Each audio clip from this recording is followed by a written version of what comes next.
নমস্কার, সকলকে সুপ্রভাত। আমার নতুন একটা ব্লগ আমি চ্যানেল শুরু করলাম আজ থেকে। শুরুটাই হলো একটা শুভ জিনিস, যেটা হলো ঘি। আমি সেটা বাড়িতে দুধের সর তুলে বানানোর চেষ্টা করছি। যদিও খুব সামান্যই হবে এটা, তবুই চেষ্টা করেছি, কিন্তু মোটামুটি ওই 50 গ্রাম মতো হয়েছিল। এখানে ভাত হয়ে গেছে, এখানে তরকারি, আর এখানে আমার ডাল।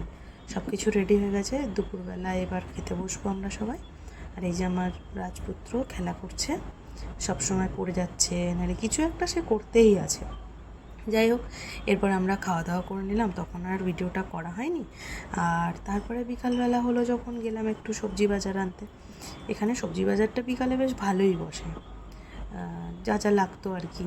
যদিও দ্বিতীয় দিন অক্ষয় তৃতীয়া ছিল, এটা অক্ষয় তৃতীয়ার আগের দিনের, তা সেই জন্যই একটু বেশি বেশি বাজারও করেছিলাম। তার সঙ্গে সঙ্গে এখানে যে সবজির বাজারটা বসে, তার পাশেই একটা ফলের বাজার, ফুলের বাজার, এখানটায় গেলে পরে সব কিছুই পাওয়া যায় মোটামুটি।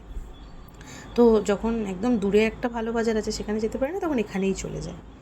আর এই যে আমার ছেলে আমার হাত ধরে হাঁটি হাঁটি করে এখন যাচ্ছে ওই ফলের দোকানটাতে।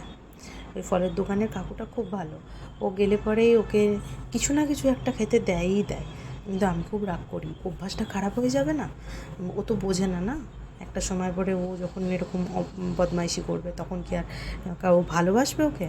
ঠিক সেই জন্য। যাই হোক, ওখান থেকে কলা, আম এই সমস্ত নেওয়া হলো। একটু পনির আর দই নিতে এলাম, আর সেখানে এসে আমার পুত্র উপরে বসে থাকলো।